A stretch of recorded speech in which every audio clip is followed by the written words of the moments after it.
Qala al-mu'allif rahimahullah wa nafa'ana bi'ilmi fid darin amin. Siapakah golongan yang selamat? Sabda Rasulullah sallallahu alaihi wasallam, iftaraqatil yahudu ala 71 firqatan waftaraqatin nasara ala 72 firqatan wa sataftariqu ummati ala 73 firqatan kulluha finnar illa wahidah. Hadis Nabi yang bermaksud, sabdanya, kaum Yahudi telah berpecah kepada 71 golongan. Kaum Nasrani telah berpecah kepada 72 golongan. Digunakan bahasa telah berpecah. Telah berpecah. Yahudi 71 golongan. Telah berpecah orang Nasrani 72 golongan. Sataftariqu, akan berpecah. Jadi orang Yahudi telah berpecah, orang Nasrani telah berpecah. Sataftariqu, dan akan berpecah umatku kepada 73 golongan. Kulluha finnar, semua masuk neraka. Jadi apabila Nabi SAW sebut semua masuk neraka, bermaksud Yahudi yang berpecah itu masuk neraka. Orang Nasrani yang berpecah itu masuk neraka. Termasuk umat dia yang akan berpecah masuk neraka. Illa wahidatan, kecuali satu kumpulan.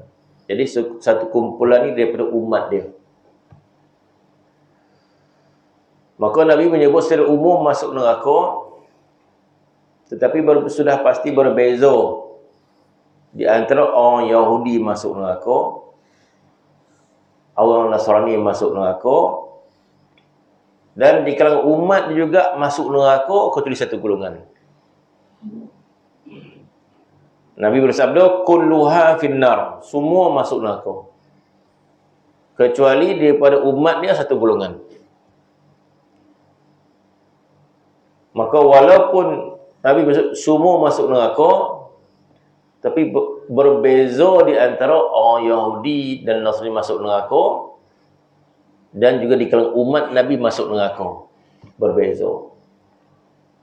Berbeza dari segi apa? Berbeza daripada tempoh dia, berbeza. Itu sebagaimana disebut dalam Al-Quran, disebut dalam syariat kita, bahawasanya yang masuk neraka di kalangan musyrikin itu kekal selama-lamanya, khalidina fiha abadah. Adapun orang mukmin yang masuk neraka itu mengikut qadar maksiat dia, selagi mana ada iman, kecuali orang tu murtad, wal iyaz billahi min zalik. Sebab orang yang musyrikin atau yang murtad, maka itu tidak ada keampunan daripada Allah Subhanahu wa taala. Innallaha la yaghfiru an yushraka bihi. Dalam Quran Allah Taala sebut dah. Innallaha la yaghfiru an yushraka bihi wa yaghfiru ma duna dzalika. Allah Subhanahu wa taala sekali-kali tidak mengampunkan dosa menyekutukan dia. Kemudian ulama menyebut ketika mana Nabi menyebut umat dia berpecah kepada 73 golongan, maka ada ulama mengatakan Nabi masih lagi menyebut umat dia. Sataftariqu ummati, maka akan berpecah umat aku. Jadi Nabi masih lagi menisbahkan 73 itu umat dia. Tapi umat dia yang tersalah jalan. Yang tersalah. maka masih lagi masuk umat dia kata. Termasuk ada masih lagi peluang untuk masuk ke syurga Allah Subhanahu wa taala, kecuali yang rosak iman dia lah. Yang melampau. Macam Syiah, ada Syiah yang melampau, Syiah ghulu. Syiah yang beriktikad bahawa Sayyidina Ali itu ada bahagian ketuhanan pada dia. Itu dah selesai dah. Ataupun mungkin yang beriktikad bahawa Jibril alaihissalam tersalah bagi wahyu. Sepatutnya wahyu itu ke Sayyidina Ali, tapi bagi ke Muhammad pula. Itu juga rosak.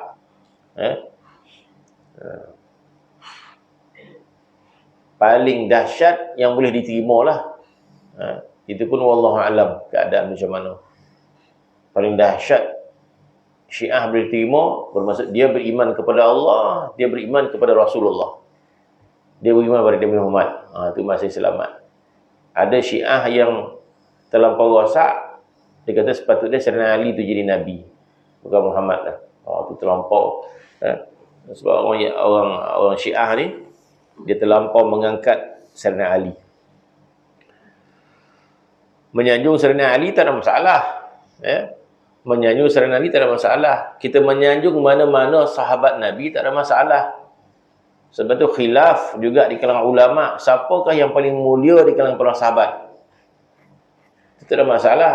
Ada sebagian ulama mengangkat Sayyidina Abu Bakar lah yang paling mulia. Ada ulama mengangkat Sayyidina Umar lah yang paling mulia. Ada ulama mengangkat Sayyidina Ali lah yang paling mulia. Sekadar mengangkat macam tu tak apa, tanpa merendahkan sahabat yang lain. Itu tak ada masalah. Kesalahan Syiah adalah mengangkat Sayyidina Ali seorang, yang lain dituduhnya macam-macam. Tuduh macam-macam lah. Itu yang tak boleh. Maksudnya mencaci sahabat lah. Jadi kesalahan Syiah ni pada mana? Bukan pada dia mengangkat Ahlul Bait tu. Syiah ni konon dia ni mengangkat Ahlul Bait. Tak ada masalah. Ahlul Bait itu diangkat oleh Ahli Sunnah wal Jamaah. Cuma kesalahan dia mencaci sahabat yang lain. Jadi Syiah yang macam ni fasik. Dia beriman kepada Allah, beriman kepada Rasulullah Nabi Muhammad, cuma dia membenci para sahabat. Membenci sahabat kan, membenci Sayyidina Abu Bakar, membenci Sayyidina Umar, sebagainya. Dan ada juga Syiah yang lebih mirip pada kita. Jadi Syiah Zaidiyah nama dia, yang ada di Yaman. Jadi sebenarnya Syiah yang ada di Yaman bukanlah Syiah yang seperti mana di Iran. Tak. Syiah Zaidiyah, Syiah yang lebih rapat kepada mazhab Syafi'i gitu. Tapi disebabkan politik, maka dilaga-lagakan Syiah dan Sunnah di Yaman.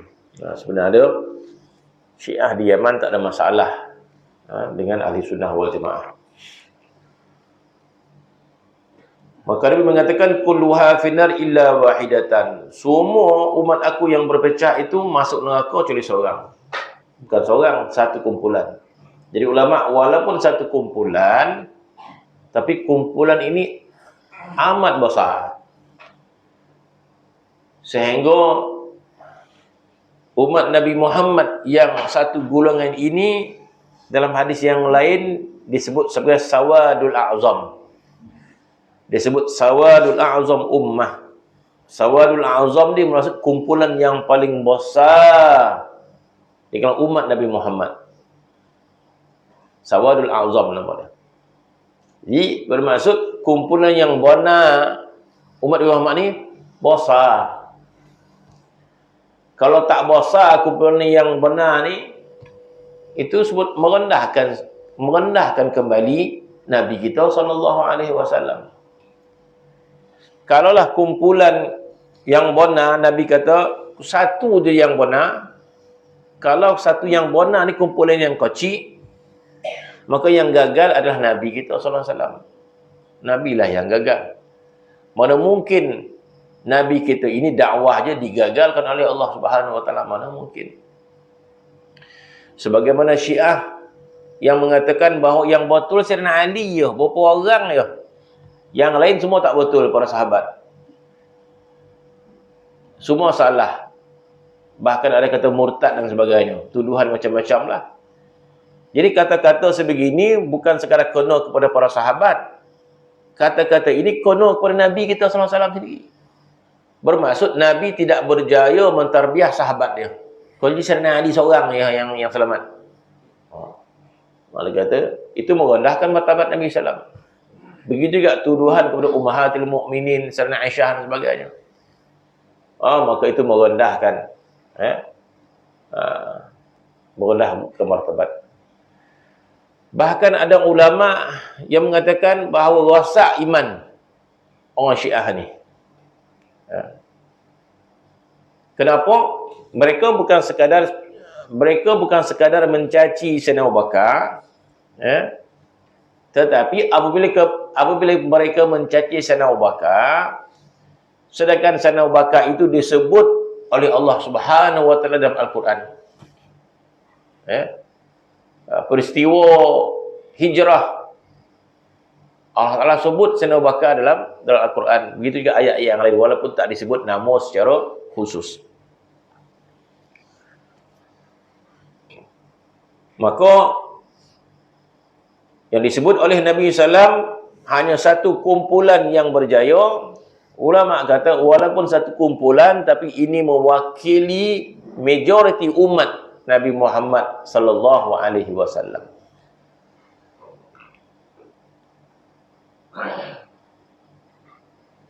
Dan sudah pastilah umat Nabi Muhammad ini satu kumpulan yang sangat besar.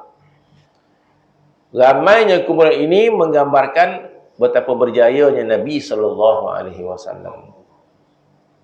Mana mungkin Allah Subhanahu wa taala tidak menjaga umat Nabi ini. Sebab tu Nabi menyebut dalam hadis dia, la tajtami'u ummati 'ala ad-dhalalah. La tajtami'u ummati 'ala ad-dhalalah. Umat aku tidak akan bersepakat dalam kesesatan. Nabi kata. Maka kumpulan yang besar inilah, ulama mengatakan inilah yang dinamakan jamaah ahli sunnah wal jamaah. Kumpulan yang besar inilah dinamakan ahli sunnah wal jamaah dalam umat Nabi Muhammad sallallahu alaihi wasallam. Sebagaimana Nabi menyebut, hadis ini ada ujung dia, iaitu hadis ini ujung dia sahabat bertanya, siapakah umatmu yang berjaya ya Rasulullah? Maka Nabi mengatakan, ma ana alaihi wa ashabi. Nabi mengatakan, ma ana alaihi wa ashabi, iaitu golongan yang mengikut apa yang aku bawa. Ma ana alaihi bermaksud apa yang aku bawa, ma ana alaihi wa ashabi, dan apa yang sahabat aku amalkan. Jadi sahabat Nabi ini jamaah. Nabi itu ahli sunnah. Sebab itu ahli sunnah wal jamaah ni bermaksud orang yang mengikut Nabi dan juga para sahabat Nabi. Ma ana alaihi wa ashabi. Kumpulan yang berjaya itu sesuatu yang apa yang aku amalkan dan para sahabat aku amalkan. Jadi Nabi itu ahli sunnah. Ahli sunnah itu Nabi. Wal jamaah para sahabat. Jadi bermaksud kita ini adalah golongan umat Islam yang mengikut Nabi SAW dan mengikut apa yang diamalkan oleh para sahabat Nabi SAW. Maka kita ini ahli sunnah wal jamaah. Cuma dalam mengenali ahli sunnah wal jamaah, jadi ulama ada berikan maksud siapakah golongan yang berjaya itu. Maka Nabi menjawab, ma ana alaihi wa ashabi. Apa yang aku bawa, apa yang aku amalkan, dan apa yang para sahabat amalkan. Maka ulama mengatakan yang dimasukkan apa yang Nabi amal dan para sahabat amal, itulah yang dinamakan ahli sunnah wal jamaah. Ahli sunnah itu Nabi, jamaah itu para sahabat. Maka berpisahlah beberapa kelompok orang Islam. Maka kelompok Syiah, mereka tidak menamakan diri mereka Ahli Sunnah wal Jamaah. Golongan Mu'tazilah tidak menamakan mereka Ahli Sunnah wal Jamaah. Begitulah yang lain-lain. Maka Ahli Sunnah wal Jamaah satu nama yang dinisbahkan kepada orang yang mengikut kepahaman Nabi dan juga para sahabat keseluruhan dia. Cuma berlaku lagi fitnah kepada umat. Berlaku lagi fitnah kepada umat. Jadi yang nama dia fitnah. Apa maksud fitnah? Yang maksud fitnah bermaksud ada sebagian yang terkeliru, nampak macam betul tapi tak betul. Itu fitnah nama dia. Sebab itu dikatakan harta itu fitnah, anak fitnah, isteri fitnah, duit fitnah, dunia fitnah, wanita itu fitnah. Jadi apakah maksud fitnah ni? Jahat semata-mata. Wanita itu fitnah. Apabila fitnah, bongi ke orang puan. Kan? Apakah macam tu cara dia? Tak. Anak itu fitnah, bongi ke anak.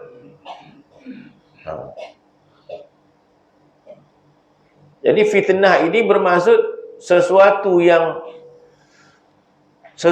kita perlu berhati-hati dengan dia. Itu maksud dia. Nak kata larang, tak larang. Tapi sila berhati-hati. Sebab kalau tidak berhati-hati, dia boleh membinasakan kita.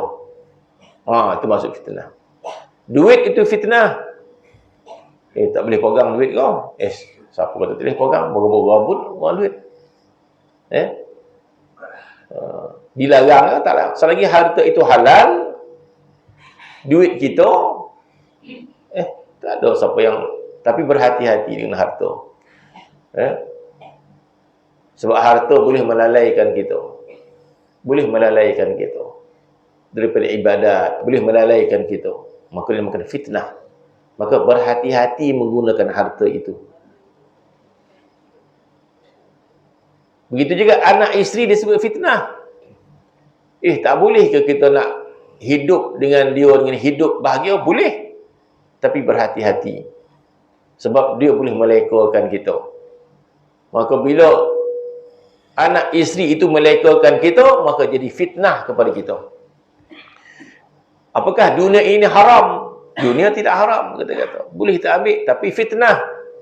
Kenapa fitnah? Bila kita mengambil dunia dengan cara yang tak betul, maka melalaikan kita, maka terfitnah kita dengan dunia. Wanita itu fitnah. Apakah wanita ini suatu syakhsiah yang jahat? Tak, dia fitnah kepada lelaki. Adapun kepada Nabi SAW, terselamat daripada fitnah. Adapun Nabi SAW terselamat daripada fitnah, maka wanita itu bukan fitnah kepada Nabi. Bermaksud Nabi tidak terfitnah dengan wanita. Sebab itu dalam hadis Nabi kata, yang aku mencintai dunia ni 3. Salah satu Nabi menyebut aku mencintai wanita. Begitu. Nabi mencintai orang perempuan. Tapi kalau selain daripada Nabi sebut macam tu, lain bunyinya. Imam saya mencintai wanita-wanita kata. Pelik bunyinya. Sebab bahasa itu bahasa fitnah. Maka Nabi terselamat daripada fitnah wanita. Sebab itu di antara khususiat Nabi, yang mungkin ramai orang tak tahu, di antara khususiat Nabi yang tak ada pada orang lain, Nabi saja hukum. Sebab kita tahu bahawa ada hukum yang ada pada Nabi saja, bukan pada orang lain. Di antara khususiat Nabi, Nabi boleh berkhulwah dengan wanita. Kita tak boleh. Nabi boleh berkhulwah dengan wanita. Bukan satu benda yang haram bagi Nabi SAW berkhulwah dengan wanita. Sebab tu ada hadis, Nabi pergi tidur rumah janda. Ada seorang wanita, Nabi pergi tidur rumah dia. Nabi tidur situ. Jadi Nabi tidak terfitnah.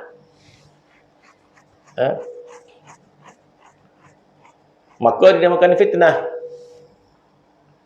Maka di antara fitnah yang dahsyat kepada ahli sunnah wal jamaah, bila ada satu golongan juga mereka mendakwa mereka juga ahli sunnah wal jamaah. Dia jadi bahaya. Maka jadi kelirulah orang. Bila dia tengok, oh ustaz ni lagi anda, lagi soleh nampak muka lagi corah, putih nampak orang saya sukalah yang ni. Terfitnah orang. Sebab orang tak mengenali pahaman yang betul, pahaman yang salah, orang tak kenal. Yang penting ustaz sebut sadap suara pun sadap nongah. Elok lemah lembut dia orang. Itu dia. Maka kita ikut pahaman mereka, maka terfitnah orang. Fitnah ini sesuatu yang nampak zahir dia itu betul tapi tak betul, fitnah. Jadi bermaksud nak memahami ahli sunnah wal jamaah juga mesti ada kepahaman ilmu. Mesti ada kepahaman ilmu. Maka ulama dah sebut dah, walaupun ahli sunnah wal jamaah, tapi ahli sunnah wal jamaah ada imam yang memandukan mereka untuk memahami akidah yang betul di bawah kepahaman ahli sunnah wal jamaah, mazhab yang betul di bawah kepahaman ahli sunnah wal jamaah, dan tasawuf yang betul di bawah kepahaman ahli sunnah wal jamaah. Sebab agama itu ada 3 unsur yang besar: akidah, iman, Islam, ihsan. Jadi agama Islam tu ada iman, ada Islam, ada ihsan. Jibril mengatakan, inilah dia agama. Inilah dia agama. Jibril AS datang, inilah agama. Jadi agama itu ada iman, ada Islam, ada ihsan. Jadi ahli sunnah wal jamaah tidak boleh terlepas daripada iman, Islam, ihsan. Bila berbicara tentang iman, Islam, ihsan, ini satu benda yang sangat besar kepahaman dia. Benda yang sangat agung, iman, Islam, ihsan. Maka yang menjaganya adalah imam-imam mujtahid. Maka imam mujtahid kita dalam akidah adalah Abu Hasan Asy'ari dan Abu Mansur Maturidi. Maka itulah ahli sunnah wal jamaah. Dalam agama Islam, memahami Islam dalam erti kata ibadat, maka itu ada imam mujtahid dia. Maka itulah imam 4 mazhab, Imam Syafi'i, Imam Ahmad bin Hanbal, Imam Abu Hanifah, Imam Malik. Mereka ini menjaga Islam, amal ibadat supaya jangan terkeluar daripada landasan ahli sunnah wal jamaah. Kemudian kita ada madrasah tasawuf yang diasaskan oleh Imam Junaid al-Baghdadi, Imam al-Ghazali dan sebagainya, supaya tidak terkeluar daripada manhaj ahli sunnah wal jamaah. Maka ahli sunnah wal jamaah ini, kalau inilah maksud dia, maka dia sangat besar. Sebagaimana ramainya orang yang berpegang pada mazhab Syafi'i, seluruh Nusantara kita ni beramal dengan mazhab Syafi'i. Di Maghribi beramal dengan mazhab Maliki. Di India beramal dengan mazhab Hanafi. Begitu juga sebahagian yang lain beramal dengan Imam Ahmad bin Hanbal. Besar golongan ini. Dan semua itu adalah berakidahkan di bawah akidah Abu Hasan al-Asy'ariyah. Maka jadilah al-Asy'ari ini adalah akidah ahli sunnah wal jamaah. Mana ada nama dia, bukan tak ada nama dia. Penting dia letakkan label ni penting. Dia tak ada orang jual makanan tak berlabel, tak ada. Apa nama makanan ni? Tak payah ada. Tak, label ni penting. Supaya apa label ni penting? Supaya orang tahu makanan yang betul apa, ni ada nama. Ubek yang mujarab apa namanya? Ubek lah namanya. Tak boleh ubek banyak. Buah label. Kan? Ada label tu yang betul ni. Jadi bila ahli sunnah wal jamaah itu betul, tapi apa label lah? Siapa dia? Bubuh nama. Nama dia Asy'ari, nama dia. Akidah kita akidah Asy'ariyah. Mana yang betul tu nama dia. Jadi kalau tak nama tu, bila datang orang ini akidah ahli sunnah wal jamaah, apa nama tak ada nama. Nama Quran sunnah Ni akidah betul ni. Apa nama dia? Tak ada, nama dia Quran dan sunnah. Oh, tak semudah itu meletak nama. Sebab tu dia letak nama-nama yang menarik. Ada nama-nama Ansar Sunnah nama dia. Ansar Sunnah, penolong sunnah Nabi. Tak ke tertarik kepada orang yang tak tahu apa-apa. Ini kumpulan Ansar Sunnah. Ansar Sunnah. Ansar Sunnah ni penolong sunnah. Apa lagi? Nama-nama macam nama lah. Buah nama Salafi pun. Ni golongan Salafi. Salaf. Salah ni bermaksud kami ni mengikut sahabat. Salah ni zaman Nabi, zaman sahabat, zaman tabi'in. Ni kami golongan salaf. Ikut Nabi, sahabat, tabi'in. Jadi tahu meloncek ke sana. Maka pahaman dia salah. Maka ini suatu yang sangat penting sebenarnya. Sangat penting sebab Nabi mengatakan kulluha finnar. Semua masuk neraka illa wahidatan, kecuali seorang, kecuali satu kumpulan dia. Tak ada dahsyat hadis ini. Satu kumpulannya. Kalau Nabi kata ramai yang betul, seorang yang tak betul tu taklah bimbang mana. Tapi dia kata semua salah. Satu saja. Maka satu ini adalah ahli sunnah wal jamaah. Dan dia merupakan majoriti umat ini. Bukan seorang, tak majoriti umat. Ulama dia ramai, ribuan ulama dia ahli sunnah wal jamaah. Bukan di golongan yang kecil tak kuasa. Jadi ahli ilmu tidak tersembunyi perkara ni. Maka sebenarnya umat Islam pun telah berpecah-pecah semenjak dahulu dan tepatlah apa yang diberitakan oleh Rasulullah sallallahu alaihi wasallam yang bersifat as-sadiqul amin. Kerana apa yang dikatakan itu sesuai yang tertulis dalam Al-Quran Al-Karim. Rasulullah sallallahu alaihi wasallam pernah ditanya oleh para sahabat, siapakah golongan yang selamat dari neraka? Baginda menjawab, mereka adalah golongan yang menurut langkahku. Yang Nabi kata, ma ana alaihi wa ashabi, dan langkah para sahabatku. Ini diterjemahkan daripada apa yang Nabi sabdakan, ma ana alaihi wa ashabi. Ma ana alaihi bermaksud apa yang aku amalkan, apa yang aku bawa, wa ashabi, dan apa yang para sahabat amalkan. Mereka adalah golongan yang menuruti langkahku dan langkah para sahabatku. Itu pun tidak semudah itu kita kata. Itu lafaz umum yang Nabi sebut, apa yang aku bawa dan apa yang sahabat amalkan.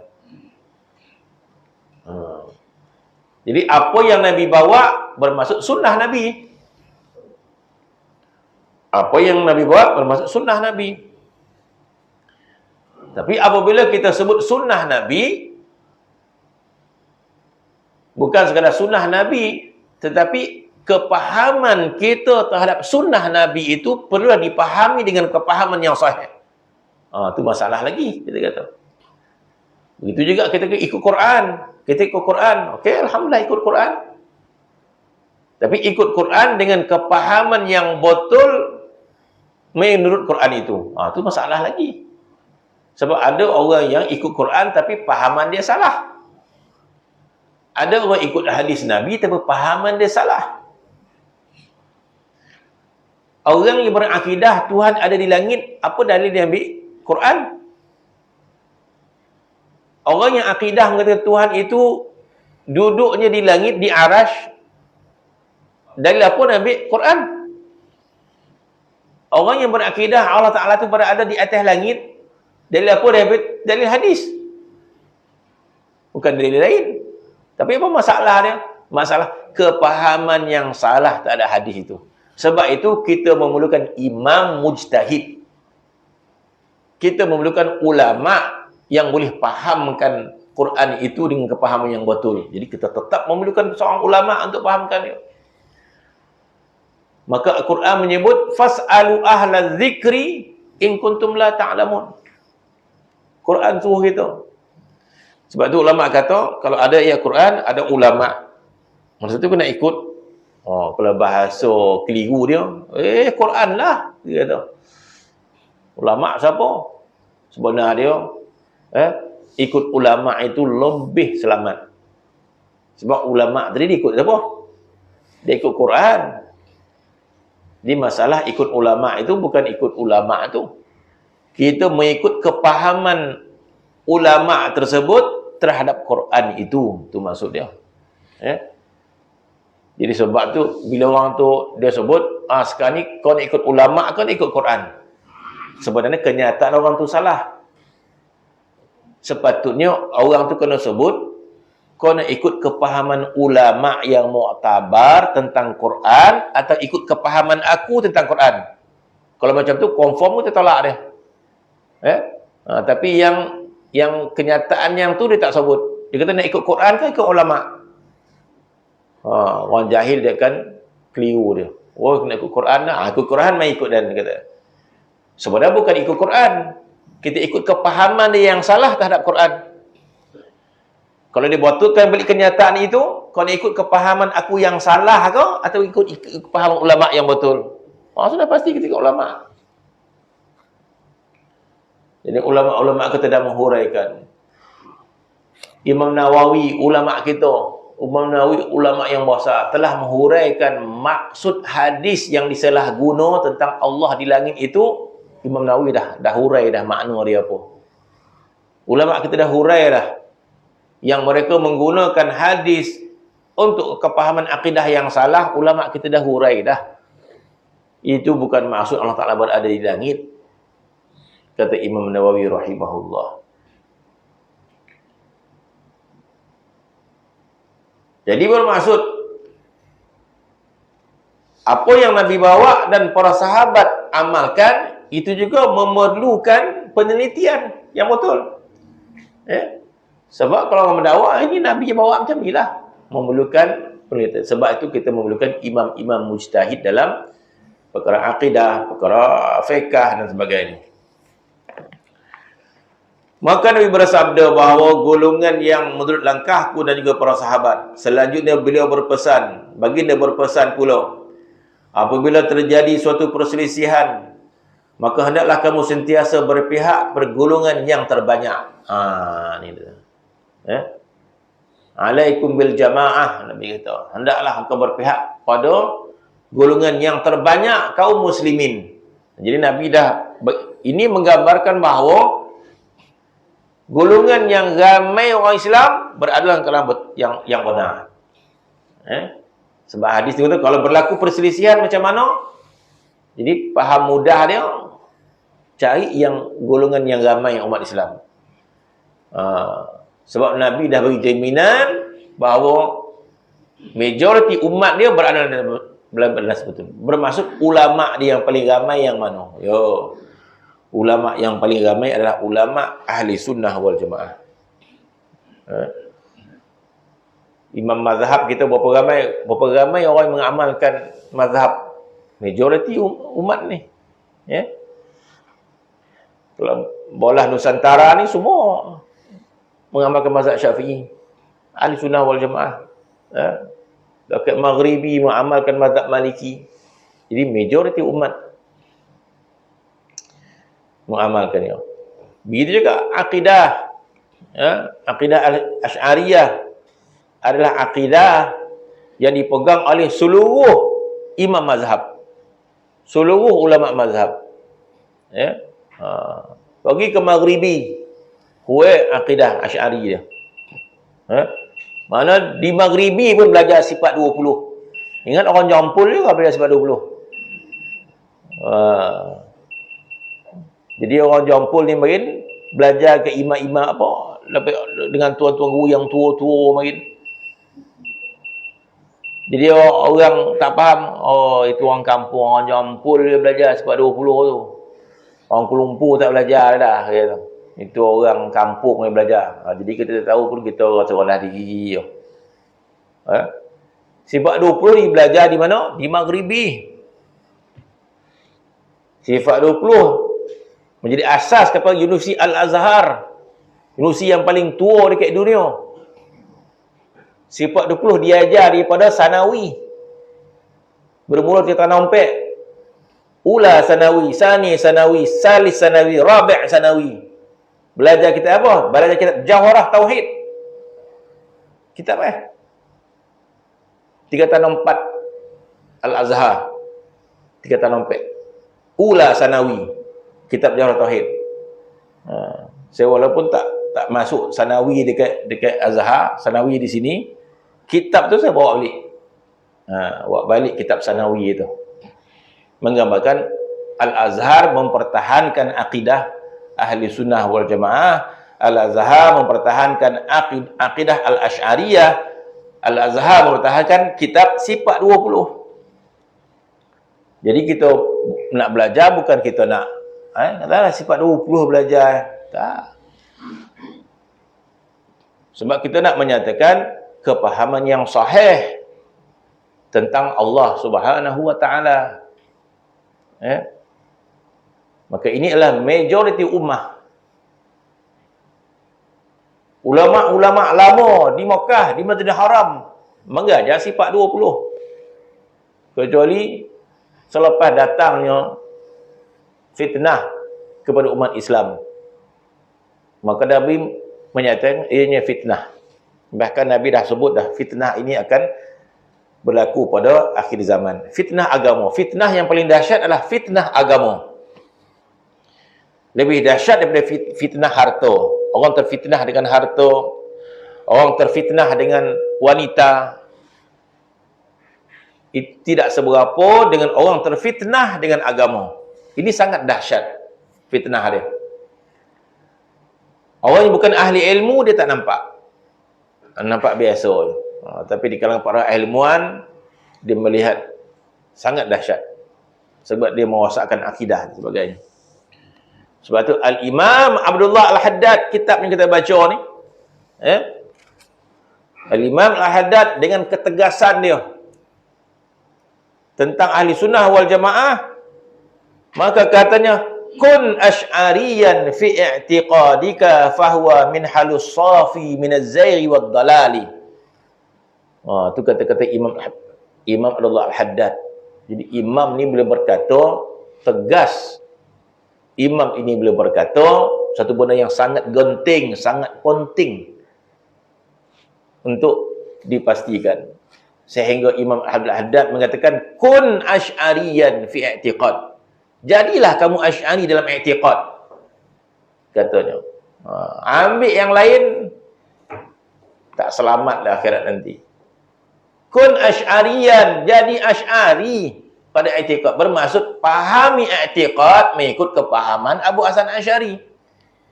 Itu maksud dia. Maka akan selamatlah akidah kamu daripada kerosakan. Maka tidaklah merapik-rapik. Allah Ta'ala bertangan, Allah Ta'ala ada botih, Allah Ta'ala duduk kat langit dan sebagainya. Jadi salah pahaman tu. Sebab tu belajar akidah Asy'ariyah.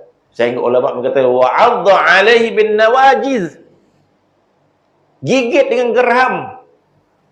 'Adha 'alaihi bin nawajiz. Akidah ini digigit dengan gerham, dia kata tu. Mana kalau kita gigit, gigi mana yang paling kuat? Entah gigi dah tak ada lagi. Bukan masalah tak ada. Suruh orang gigit dengan gerham. Gerham dah tak ada lagi. Tak, maksud dia bukan tu. Dia hadis kata gigit dengan gerham. Tak dapat dah. Apa tak dapat? Gigi tak ada. Tak, bermaksud gigit dengan gerham ini bermaksud pegang kuat-kuat.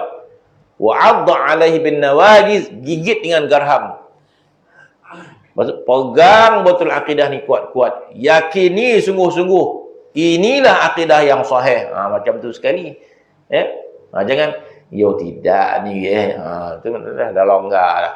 Faham kita kan.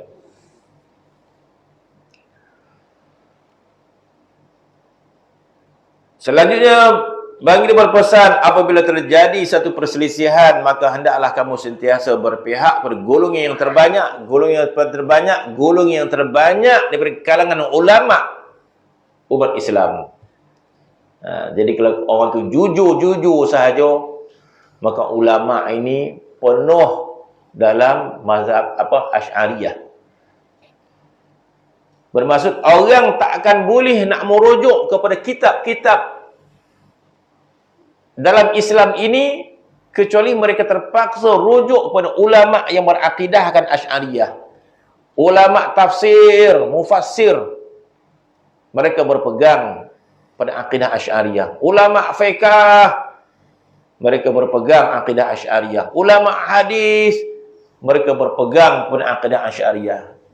Bermaksud orang kalau nak alim agama merujuk pada kitab-kitab, mereka terpaksa rujuk kepada ulama-ulama ahli sunnah wal jamaah. Mereka tak ada kitab rujukan.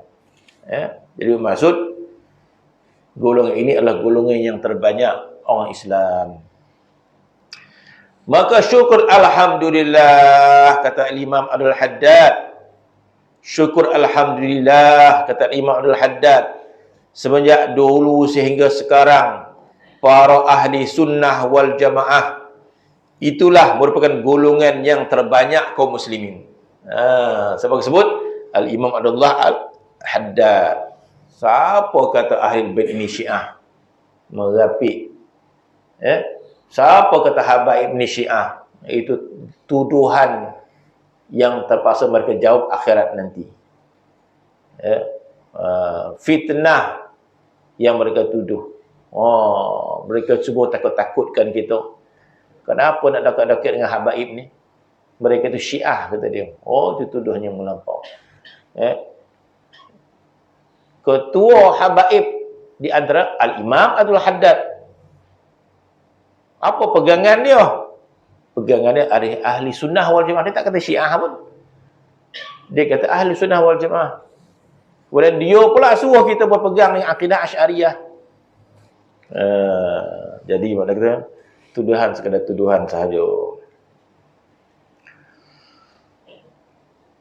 Maka syukur alhamdulillah, kata Imam Al-Haddad, sejak dulu sampai sekarang para ahli sunnah wal jamaah itulah merupakan golongan terbanyak daripada kaum muslimin. Masya Allah, maka jadilah kita kumpulan orang yang benar. Kita mengikut ahli sunnah wal jamaah, dan jika kita juga mengikut ahlul bait. Kitalah pengikut ahlul bait yang sebenar, bukan Syiah. Kitalah pengikut ahlul bait yang sebenar, yang disarankan oleh Nabi sallallahu alaihi wasallam supaya kita ini bersama-sama dengan para ahlul bait. Kenapa? Sebab mereka itulah memandu kita kepada agama yang benar.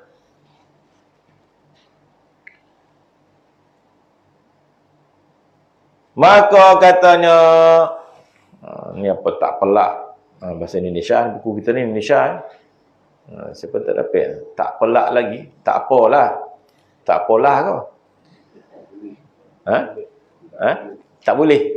Tak pelak lagi. Apa maksud tak pelak lagi? Siapa tahu? Tak pelak lagi. Ataupun tambahan lagi ke? Tambahan lagi kot.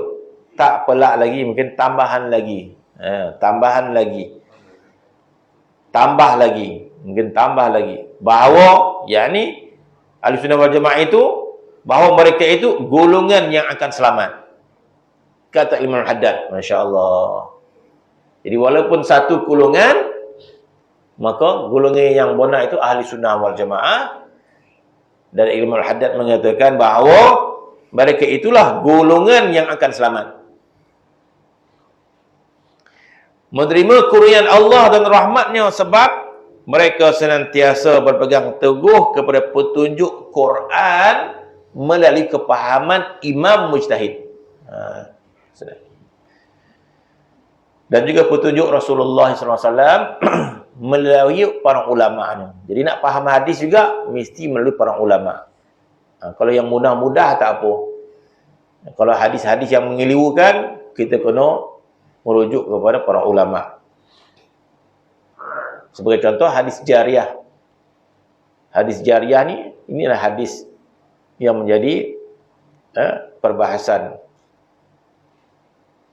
dan kesalahan faham tentang hadis tersebut yang menunjukkan Allah Ta'ala berada di langit. Sebab mereka sentiasa berpegang teguh kepada petunjuk Quran dan petunjuk Rasulullah SAW, mereka juga senantiasa mengikut ajaran yang dibawa oleh para salafus salih dan golongan sahabat tabi'in, semoga Allah meredai mereka. Okey. Kemudian, ni tak banyak ni, sekat Nabi sikit. Akidah yang menempuh keselamatan. Mana akidah yang selamat. Tak nampak jam ni dinding. Dan terajak sampai ke 10 pun.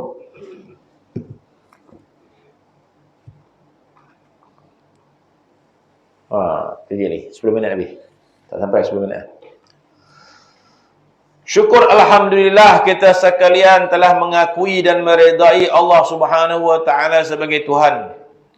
Agama Islam sebagai agama, Nabi Muhammad sallallahu alaihi wasallam sebagai nabi dan rasul. Kita juga mempercayai bahawa Al-Quran sebagai pegangan, Kaabah kiblat, dan orang mukmin sebagai saudara seagama kita. Kita juga telah membersihkan diri daripada segala rupa agama yang menyalahi ajaran agama Islam. Kita mempercayai semua kitab yang diturunkan Allah dari langit. Percaya kepada sekalian Rasul yang diutus. Percaya kepada para malaikat Allah. Percaya kepada qada dan qadar, iaitu ketentuan Allah yang baik dan yang buruk. Percaya bahawa hari penghabisan, hari kiamat akan tiba. Dan percaya bahawa agama yang dibawa oleh Muhammad sallallahu alaihi wasallam adalah dari Tuhan. Insya-Allah atas semua ini kita hidup dan mati. Mana hidup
di sini tulis merasai kelazatan iman. Ayo. Zaqatul iman bermaksud merasai kelazatan iman. Jadi iman itu bukan sekadar keyakinan. Iman ini pada asalnya kita yakin kepada keesaan Allah. Iman ini pada asalnya kita yakin kepada Rasul Nabi Muhammad. Itu maksud iman. Iman ini kepercayaan kita terhadap keesaan Allah Subhanahu wa taala. Maka selesailah. Rupa-rupanya iman ini bukan sekadar itu. Malah kepercayaan kita kepada Allah, kepercayaan kita kepada Rasul Nabi Muhammad ada rasa. Nabi ingin mengajar kepada sahabat bahawa iman itu ada rasa dia. Bahkan rasa tu bukan sekadar rasa, kelazatan rasa. Oh, ada kemanisan. Ada ulama kata kemanisan iman. Ada kata kelazatan iman. Oh, bagaimana nak dapat kelazatan iman itu? Dengan 3 syarat.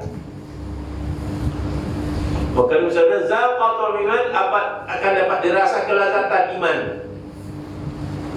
Jadi bila iman itu telah dirasa dengan kelazatan, maka seorang itu akan mudah infakkan harta di jalan Allah. Bila iman itu punya kelazatan, maka orang akan mudah untuk infakkan tenaga badan dia. Kan kita ni boleh infakkan tenaga badan kita. Sanggup dia latih-latih. Pergi mana? Hilang kawi. Sanggup dia. Sebab apa? Berjalan. Siapa tak suka, tak latih dia. Tak masalah. Sebab apa? Sebab dia merasa kelezatan berjalan. Tapi balik melepek 3 hari. Kan? Melatih-latih badan. Tapi kenapa sanggup? Lazat. Bersusah payah, berkodoh susah payah, berlatih-latih, pagi balik kota, pagi balik kota, rehat ke ICU, latih. Kenapa tu? Kelazatan harta nama dia, kelazatan duit, dapat duit, berkodoh dapat duit. Jadi kelazatan itu menghilangkan rasa letih. Cuba tak ada rasa kelazatan, pagi apa?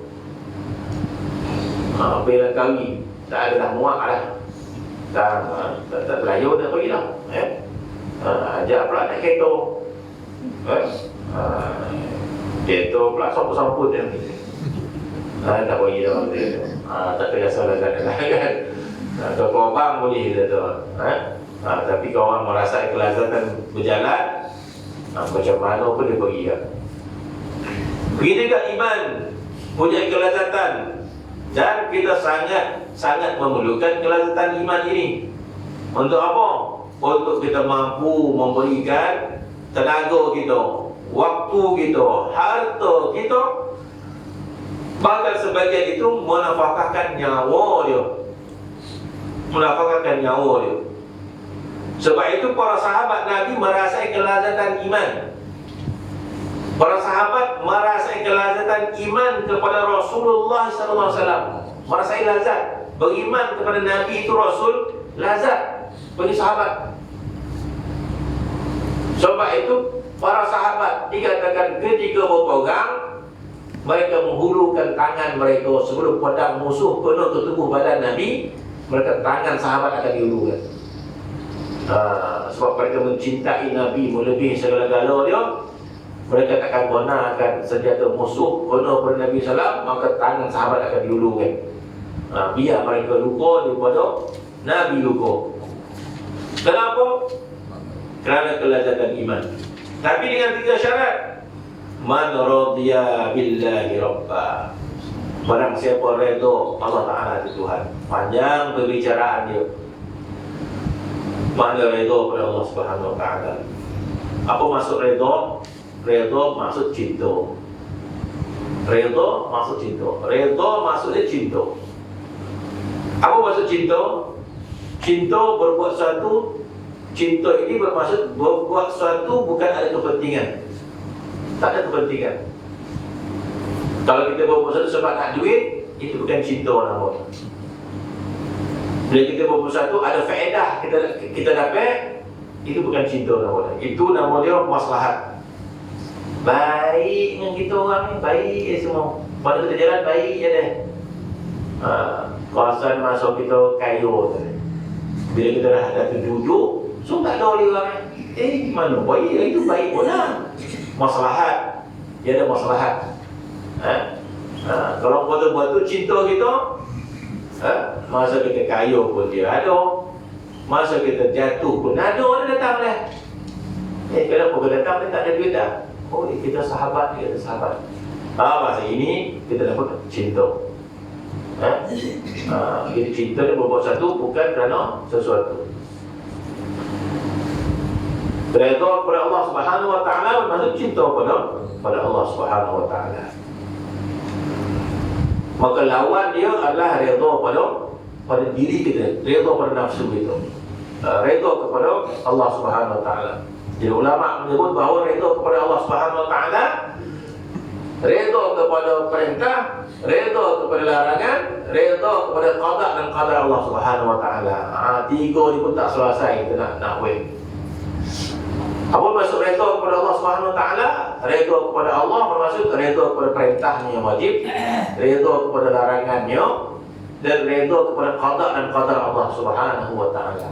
Maka bila tiga ini kita lakukan, maka kita benar-benar redha pada Allah Subhanahu wa taala. Kita akan merasa kemanisan iman.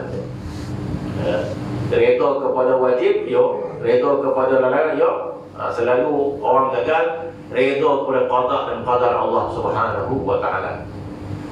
Kita redha, kita terima apa yang Tuhan takdirkan kepada kita semenjak kita lahir sampai sekarang. Maka kata ulama, bagaimana kita nak mencapai redha Allah Subhanahu wa taala? Kita boleh mencapai redha Allah Subhanahu wa taala ketika mana kita nak nazak. Ingat pasal tadi. Tulis dekat katil tu. Sepulanglah. Kalau tak nak, pokok di situlah. Kita boleh mencapai redha Allah Subhanahu wa taala ketika mana di hujung hayat kita. Saya rasa nak mati dah ni, seminggu lagi soal. Masa apa yang boleh kita buat? Masa itu kita baca balik semenjak kecil marin, Masya Allah, selipar pun tak ada, amak pun susah, makan pun sekejap ada, sekejap tidak, rumah pun tak apa tahu. Baca balik dari hidup kita daripada kecil sampai besar, sakit, sampailah umur dan nak mati, semua penyakit ada, sakit pinggang ada, gaut ada, nia ada, macam-macam semua ada. Sampailah nak mati, kita kata, Ya Allah, aku redha bahagian dunia aku, Ya Allah. Aku redha, Ya Allah. Tak ada kita fikirkan apalah orang tu sihat dia sakit, apalah macam ni, mana tidak redha kita. Apabila orang tu semua kaya, saya seorang yang kaya, redha. Jadi mana tidak redha. Jadi bila kita kenapa tidak redha. Kita baca dalam hidup kita sehingga nak mati, kita kata, Ya Allah, aku redha takdirmu kepadaku, Ya Allah. Redha seredha-redhanya. Redha betul-betul lah.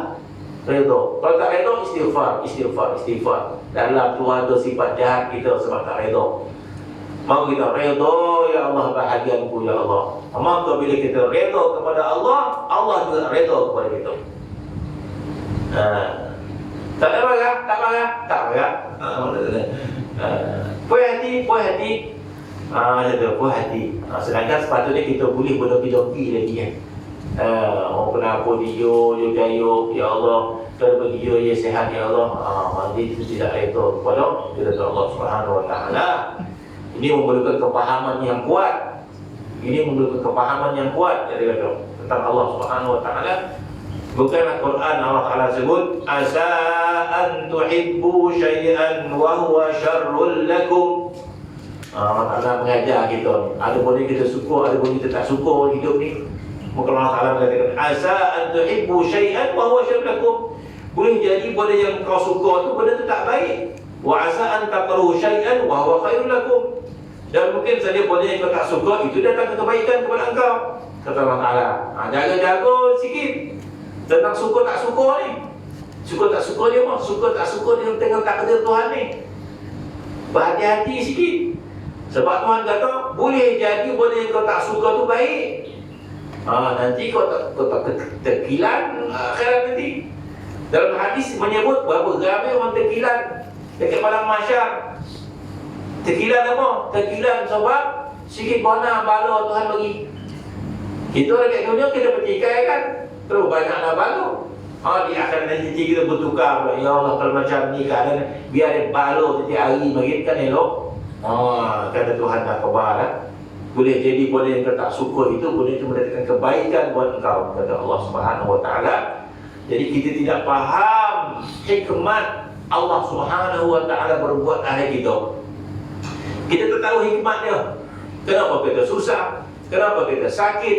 Kenapa kita sengsara? Sedangkan kita beriman, sedangkan kita salat, Sedangkan kita baca Quran, kita tak tahu hikmat dia. Bila tak tahu hikmat dia, antuk-antuk dia. Kemudian berbaik sangka dengan Allah Subhanahu wa taala dengan sangkaan yang baik kepada Allah Subhanahu wa taala. Percaya pada Allah, tak percaya pada Allah taala. Jadi kita kenapa lah Tuhan buat macam ni? Tak percaya pada Allah Subhanahu wa taala. Baik sangka pada dia, husnuzan pada Allah Subhanahu wa taala. Habis ni. Wa bil Islam dia dan redha kepada agama Islam, masya-Allah. Segala apa diperintah redha. Dan redha kepada Nabi Muhammad sallallahu alaihi wasallam sehingga kita merasai halawatul iman. Raditu billahi rabbil Islam wa Muhammad nabiyya. Barang siapa membaca doa tadi pada pagi dan petang, maka berhak menerima keridaan Allah Subhanahu wa taala. Iaitu doa apa tak? Raditu billahi rabba wa bil Islam dina wa bi sayyidina Muhammadin nabiyya wa rasula. Bagi baca pagi petang raditu billahi rabba bil Islam dina wa bi sayyidina Muhammadin nabiyya wa rasula. Kata Imam Al-Haddad, barang siapa baca doa ini pagi dan petang, maka berhak mendapat redha Allah Subhanahu wa taala. Ulang-ulang, raditu billahi rabba wa bil Islam dina wa sayyidina nabiyya wa rasula. Wallahu ta'ala. Bismillahirrahmanirrahim. Rabbil alamin wassalatu wassalamu ala asyrafil anbiya'i wa ala alihi wa sahbihi ajma'in. Alhamdulillahi rabbil alamin.